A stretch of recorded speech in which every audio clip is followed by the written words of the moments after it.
Shalom, selamat malam Bapak Ibu.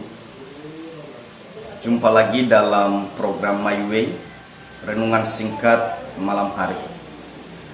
Saya mengajak kita untuk membuka firman Tuhan di dalam Matius pasal 14 ayat yang 27.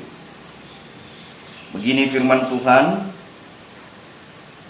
tetapi segera Yesus berkata kepada mereka, "Tenanglah, aku ini, jangan takut." Sekali lagi, tetapi segera Yesus berkata kepada mereka, "Tenanglah, aku ini, jangan takut." Tema renungan kita pada malam hari ini, belajar untuk tetap tenang. Belajar untuk tetap tenang. Untuk tenang itu perlu kita belajar.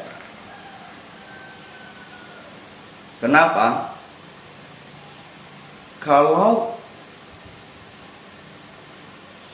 masalah terjadi, situasi yang menggoncangkan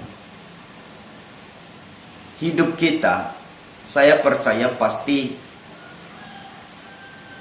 setiap manusia akan mengalami namanya kekhawatiran, kebimbangan. Dan disinilah diperlukan namanya ketenangan. Bagaimana supaya kita tenang dalam situasi yang begitu menggoncangkan iman kita, menggoncangkan hidup kita.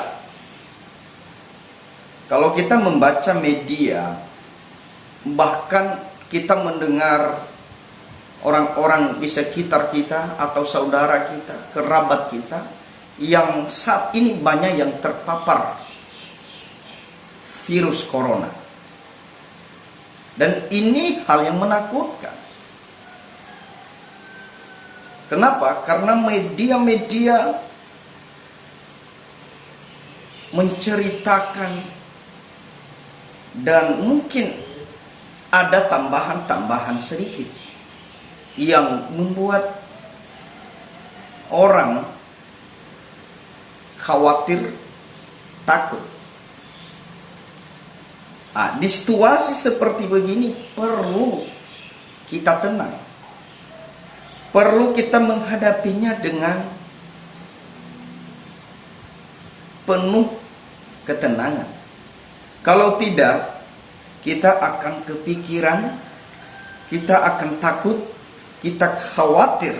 Hal itu menimbulkan pergumulan terhadap diri kita sendiri. Ketika murid-murid Tuhan Yesus mengalami satu kegoncangan, khususnya Petrus di sini,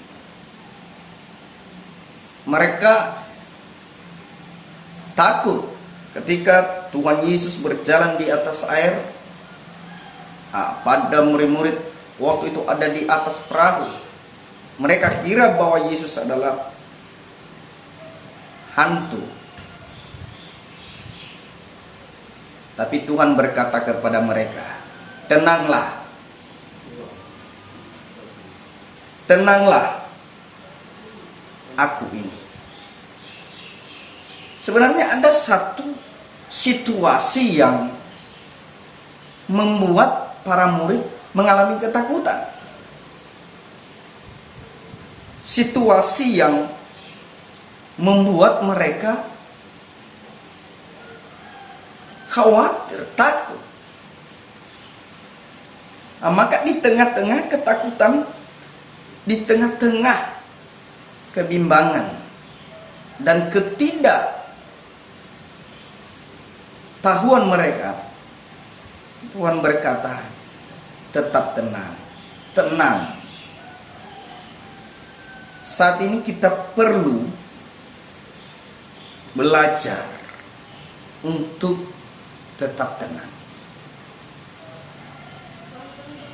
Kenapa saya berkata belajar untuk tetap tenang? Karena manusia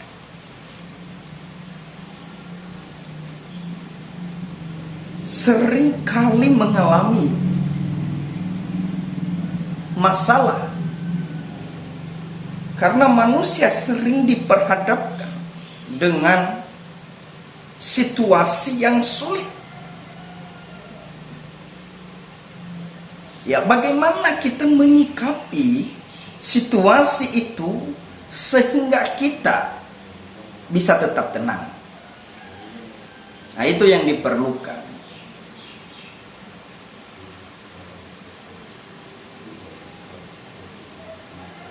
Kemarin saya mengunjungi saudara saya yang sedang sakit, Bapak Ibu.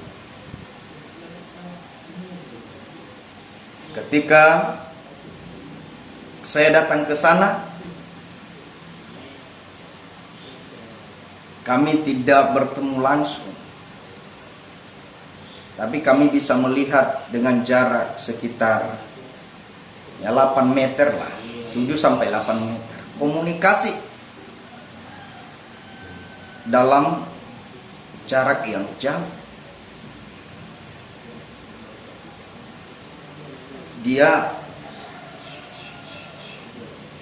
mulai tidak bisa bicara keras karena dia batuk.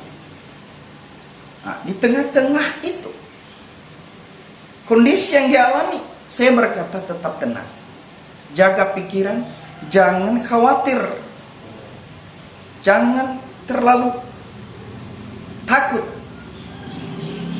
percaya bahwa Tuhan akan menyembuhkan. Nah, ini sebenarnya yang menjadi masalah dalam kehidupan manusia, itu kurang percaya. Itu yang membuat dia takut, kurang mengimani bahwa Tuhan sanggup memulihkan dia. Sehingga dia kepikiran, ketika dia kepikiran, pikirannya itu membuat dia down.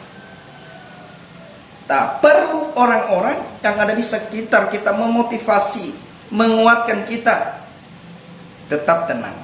Pada waktu murid-murid mengalami masalah, mengalami kegoncangan, Tuhan berkata tetap tenang. Itulah sikap kita dalam situasi saat ini. Masalah ekonomi, masalah kesehatan yang mungkin bagi kita begitu sulit, sangat